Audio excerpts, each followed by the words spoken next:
राधा रमण हरि बोल, जय जय राधा रमण हरि बोल।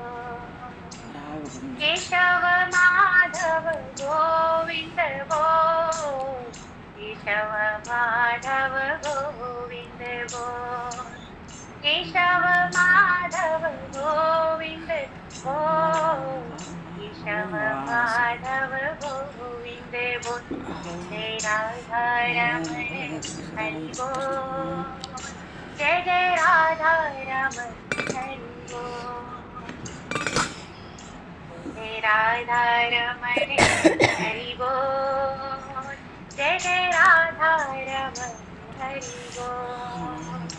हरि बोल हरि बोल हरि बोल हरि बोल, हरि बोल हरि बोल हरि बोल हरि बोल। जय जय राधा रमण हरि बोल, जय जय राधा रमण हरि बोल, जय जय राधा रमण हरि बोल, जय जय राधा रमण हरि बोल। हरि बोल हरि बोल, ईसाई गौर हरि बोल, बोलिए श्री भक्तवत्सल महाप्रभु की जय।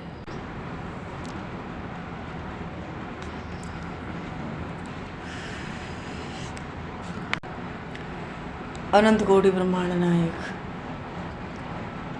सर्वेश्वर पूर्ण परात्पर ब्रह्म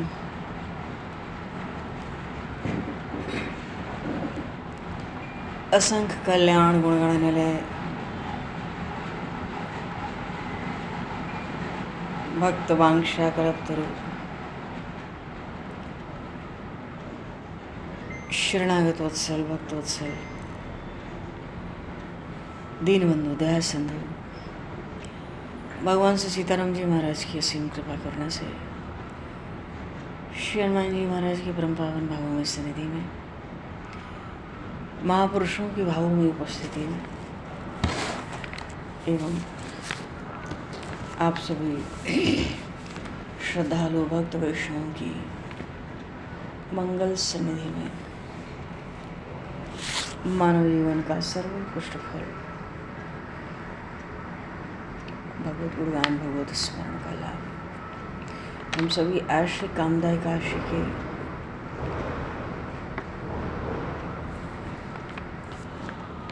माध्यम से सत्संग लाभ प्राप्त करने जा रहे हैं। सर्वप्रथम आप सभी भक्तजनों ऋषि चरणों में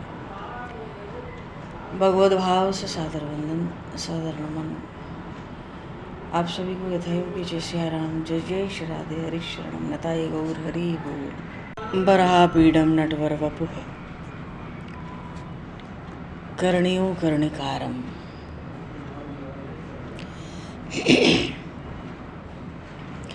विभ्रतवास कनककपिशं वैजयन्तीं च मालां रन्ध्रान् वेणोर्धरसुधया पूरयन् गोपवृन्दैः वृन्दारण्यं सवदरवनं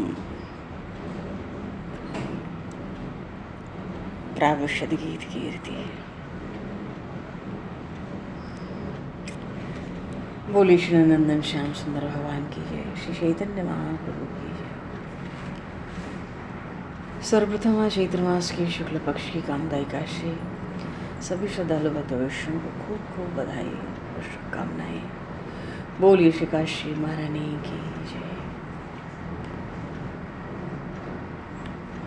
किसी ब्राह्मण ने एक बार, उसके कर्म बड़े कठिन थे, एक बार ऋषियों महर्षियों की सन्निधि में एकादशी व्रत कर लिया। ऐसा सुंदर व्रत किया, मध्य रात्रि में माता लक्ष्मी प्रकट हुई और बोली कि देखो मैं तो श्री हरि की आज्ञा पाकर वैकुंठ धाम से पधारी हूँ, तो मैं तुम्हें वर देने आई हूँ, तुम वर मांगो। उस ब्राह्मण ने माता लक्ष्मी से कहा, माता बहुत सुंदर, आप यदि वर ही देने आई हैं तो मुझे आप वो व्रत बताइए जिसकी कथा वार्ता चर्चा महिमा में साधु ब्राह्मण सदा ही लगे रहते हैं, संलग्न रहते हैं। माता लक्ष्मी बड़ी प्रसन्न हुई। देखो, वर में तो कुछ भी मांग सकता था, पर ये लोक कल्याण के लिए, जनहित के लिए, जीव मात्र के कल्याण मंगल और हित की कामना से मांगा हुआ वर है।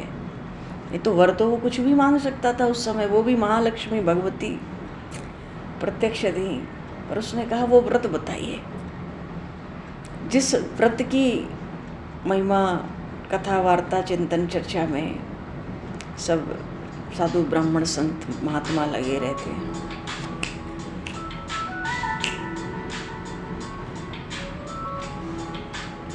तो माता लक्ष्मी ने उस ब्राह्मण से कहा, देखो, एकादशी व्रत का जो महात्मा है वो श्रोताओं के सुनने योग्य सर्वोत्तम विषय होता है। सुनने के लिए एकादशी व्रत महात्मा, और जितनी भी पवित्र वस्तुएं हैं उन सब में सबसे उत्तम है। जीव के दुःस्वप्न का नाश हो जाता है, उसको अतिशय पुण्य की प्राप्ति होती है। तो यत्नपूर्वक एकादशी की जो महिमा है उसका कथा श्रवण करना चाहिए। एकादशी की जो कथा है, और श्रद्धा से युक्त होकर माता भगवती माता महालक्ष्मी कहती हैं, श्रद्धा से युक्त होकर अगर एक या आधे श्लोक का भी पाठ कर लो तो करोड़ों महापापों से तत्काल जीव मुक्त हो जाता है। जैसे पुरुषोत्तम मासों में पुरुषोत्तम मास इस वर्ष आने वाला है, अधिक मास। हर 3 वर्ष के बाद पुरुषोत्तम मास आता है, 15 या 17 मई से। तो जैसे मासों में ये माता लक्ष्मी कह रही है कि माता लक्ष्मी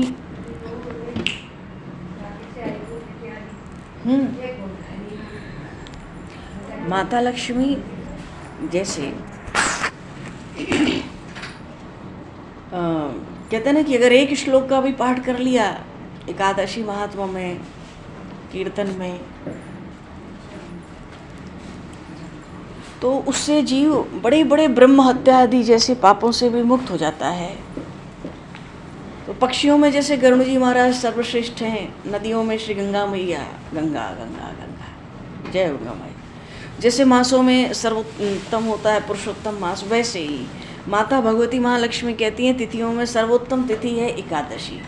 एकादशी कौन सी? द्वादशी युक्त, जिसको महाद्वादशी व्रत भी कहते हैं।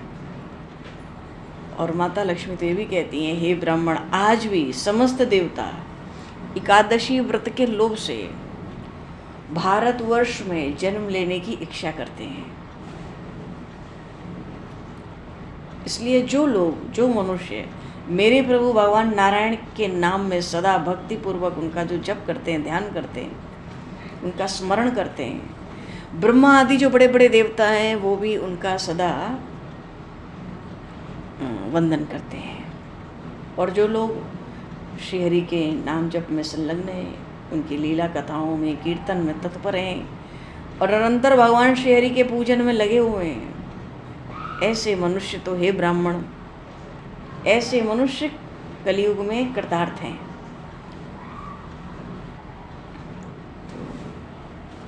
और रात्रि जागरण की भी बड़ी महिमा है। कहने का भाव है, आज कामदा एकादशी है, चैत्र मास है, शुक्ल पक्ष है, बड़ी पावन तिथि है। और धर्मनंदन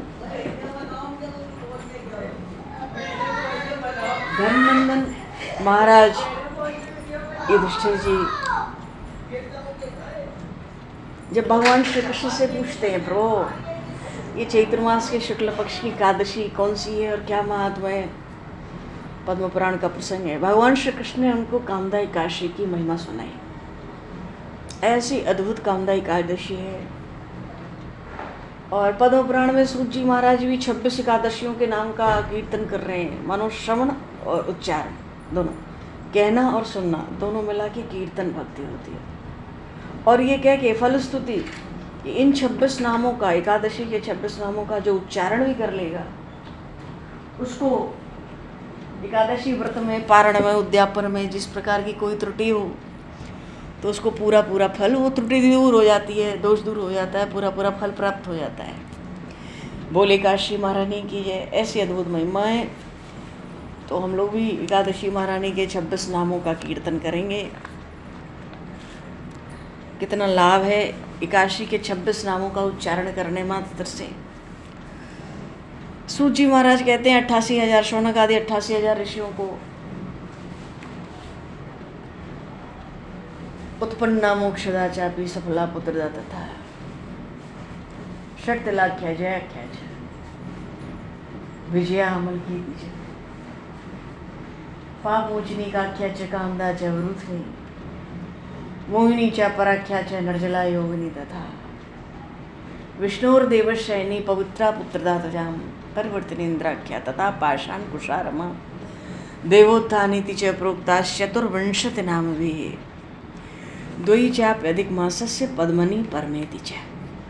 ये जो अधिक मास आ रहा है इसमें पद्मनी और परमा और कमला, ये दो एकादशी होती हैं। तो ऐसी सुंदर विलक्षण एकादशी, कामदा एकादशी का व्रत तिथियों में बड़ी उत्तम तिथि। भगवान श्री कृष्ण तो कहते हैं, जब कथा भी श्रवण कराते हैं तो कहते हैं एकाग्र चित्त होकर सुनो, समाहित चित्त है। क्यों? बड़ी पुरातन कथा है इसकी। और सूर्यवंश में महर्षि गुरुदेव महर्षि वशिष्ठ जी ने महाराज दिलीप को सुनाई थी ये कथा। तो हम लोग जागरण काल में एकादशी की कथा का, कामदा एकादशी क्यों परम पुण्यमयी है। जीव के पास पर्वत जैसे भी पहाड़ हो तो उन पहाड़ों को रुई की ढेर की तरह भस्म करने वाली है। भगवान कामदा एकादशी के व्रत का जो पुण्य प्रभाव है, भगवान श्री कृष्ण भी कहते हैं, महर्षि वशिष्ठ भी कहते हैं, यत्न पूर्वक ये व्रत करना चाहिए। और ये जो महात्मा है ये जीव मात्र के हित के लिए, कल्याण के लिए, मंगल के लिए है। और कामदा एकादशी का व्रत ब्रह्म हत्या आदि जो बड़े बड़े पाप हैं, या कह लो पिशाचत्व, इन सब दोषों का नाश करने वाली है। और कोई केवल पढ़े और केवल सुने तो जीव को भाजपे यज्ञ का फल प्राप्त होता है। बोलिए श्री काशी महारानी कीजिए। तो ऐसी परम पवित्र परम पुण्यमय कामदा एकादशी की सबको खूब खूब बधाई है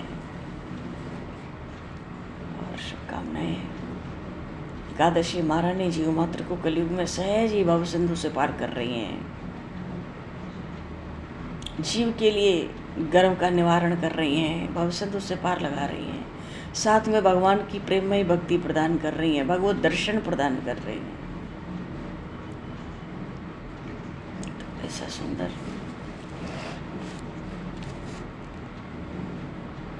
बोली श्री चैतन्य महाप्रभु की जय। श्री चैतन्य महाप्रभु ने पूर्व प्रसंग में वैष्णवों के धर्म सुनाए, वैष्णवों के धर्म सुनाए।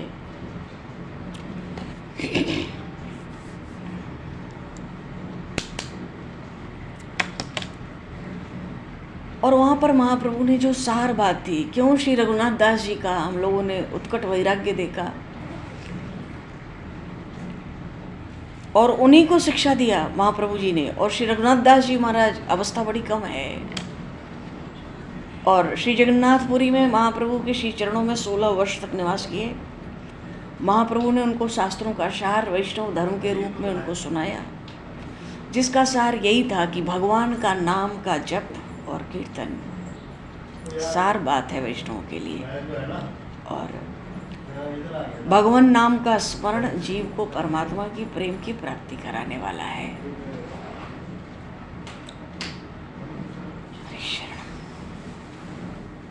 और वैष्णवों के लिए मुख्य धर्म महाप्रभु ने यही सुनाया। पहले तो अदोषदर्शी होना, क्योंकि दोष दर्शन होगा तो फिर उसके आगे का क्रम है निंदा करना। दोष दर्शन, अदोषदर्शी वैष्णवों को होना चाहिए और दैन्य होना चाहिए, अभिमान नहीं होना चाहिए, सकल शोकदायक अभिमाना। गोस्वामी जी श्री रामचरितमानस में कहते हैं अभिमान तो हो ही ना, बल्कि दूसरों को हम मान दें। महाप्रभु कहते हैं उसको जरूर मान दो जिसको कोई मान कहीं से मिलता ही नहीं है। भगवान श्री राम श्री भरतलाल जी महाराज से कहते हैं सब ही मान प्रद आप अमानी, सब ही मान प्रद आप अमानी, भरत प्राण समते मम प्राणी। हे भरतलाल जी, जो जीव सबको मान देता है और स्वयं अमानी होकर रहता है वो मुझे प्राणों से अधिक प्यारा है।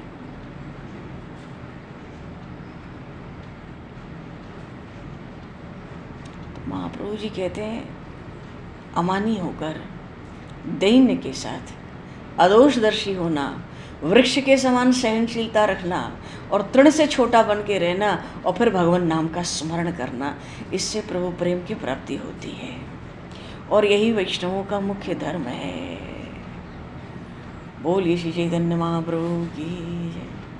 पूर्व प्रसंग में हम लोग श्री जीव गोस्वामी जी का स्मरण कर रहे थे, पर भगवान आज एकादशी है, जागरण में भी आना है। और एकादशी है तो श्रीमद् भागवत का कितना महात्मा है आज कहने सुनने का। बोलिए श्रीमद् भागवत महापुराण की जय।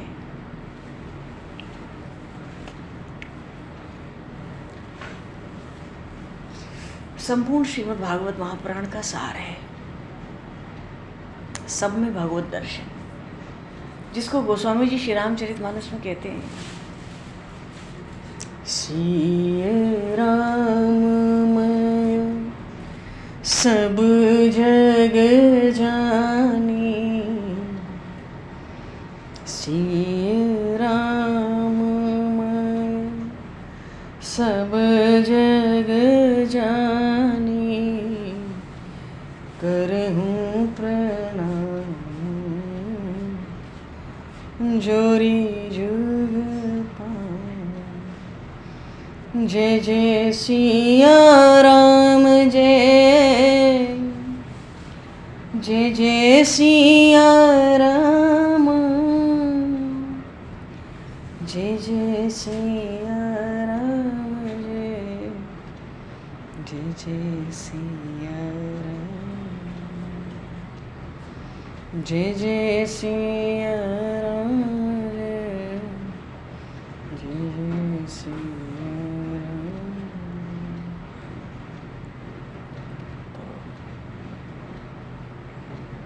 सब में भगवत दर्शन, भगवत स्वरूप का दर्शन।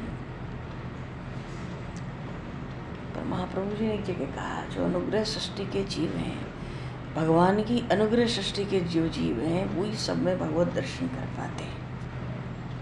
और संपूर्ण श्रीमद् भागवत का सार है अयम ही सर्वकल्पानां सदृचिनो मतो मम मद्भाव सर्वविद्वेषी मनोवाक्काय वृत्तवे। भगवान स्वयं, भगवान द्वारिकाधीश भगवान श्री कृष्ण स्वयं श्री उद्धव जी महाराज से कहते हैं उद्धव अजी मेरी प्राप्ति के जितने साधन हैं उन सब साधनों में मैं सबसे सुलभ साधन यही समझता हूँ कि जीव मात्र में जीव मनसा वाचा कर्मणा अगर हम भगवत भाव रखें तो इससे बढ़िया कुछ नहीं है। अयम ही सर्वकल्पानां सदृचिनो मतो मम, ये मेरा मत है। भगवान कहते हैं ऐसा मेरा मत है, ऐसा विचार है, ऐसा मेरा निश्चय है। सब में भगवत दर्शन। अयम ही सर्वकल्पानां सदृचिनो मतो मम मद्भाव सर्वभूतेषु मनोवाक्काय वृत्तवे। और जब तक सब जीव मात्र में जड़ चेतन में चर अचर जगत में भगवत दर्शन न होने लगे तब तक हे उद्धव मैं तुम्हें भक्ति योग का उपदेश देता हूँ। श्रीमद् भागवत के 11 स्कंद में भगवान श्री कृष्ण ने उद्धव जी को 3.5 श्लोकों में भक्ति योग का उपदेश दिया और जिसके आरंभ में ही भगवान ने कहा मुक्त कंठ से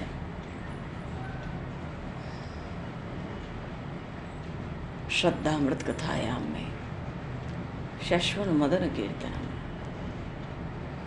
परनिष्ठा च पूजायाम स्तुतिभिस्तवनं मम आदर परिचर्यायां सर्वांगैर अभिवंदनम मदभक्त पूज्याभ्यधिका सर्वभूतेषु मनमते। मदर्थेष्वंग चेष्टा च वचसा मदगुणेरणम मयि अर्पणम च मनसा सर्वकाम विवर्जन। मदर्थे अर्थ परित्यागो भोगस्य च सुखस्य च। महाप्रभु कहते हैं मेरी अमृतमयी कथाओं में, लीला चरित्रों में श्रद्धा रखो। श्रद्धामृत कथाया शश्रवण मदन कीर्तन, और वाणी से मेरा कीर्तन करो, नाम करो। कथा की महिमा में गोपी गीत में गोपियां भी कहती हैं, भागवत जी में आया 10वें स्कंद में, तव कथामृतम तप्त जीवनम कविभिरीडितम्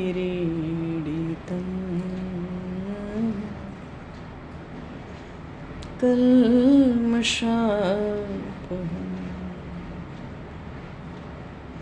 तव कथामृतं तप्त जीवनं कविभिरीडितं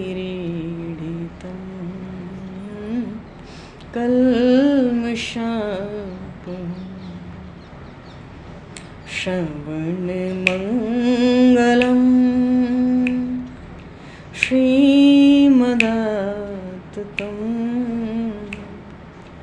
भूमि गृह्णन्ति ते भूयदा जना भूमि गृह्णन्ति ते भूयदा तव कथामृतम्। भाव है कि भक्ति योग में सबसे पहले भगवान ने कथाओं के श्रवण पर जोर दिया कि अमृतमयी कथाओं का श्रवण करो। ऐसे ही महर्षि वाल्मीकि जी ने चित्रकूट में भगवान श्री राम को रहने के 14 स्थान दिए, तो सबसे पहले कथा की महिमा गाई।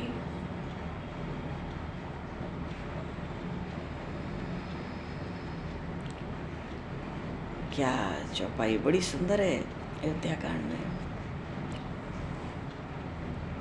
भर ही निरंतर हो ही न पूरे, तिनके गृह तुम कहाँ गृह रूरे।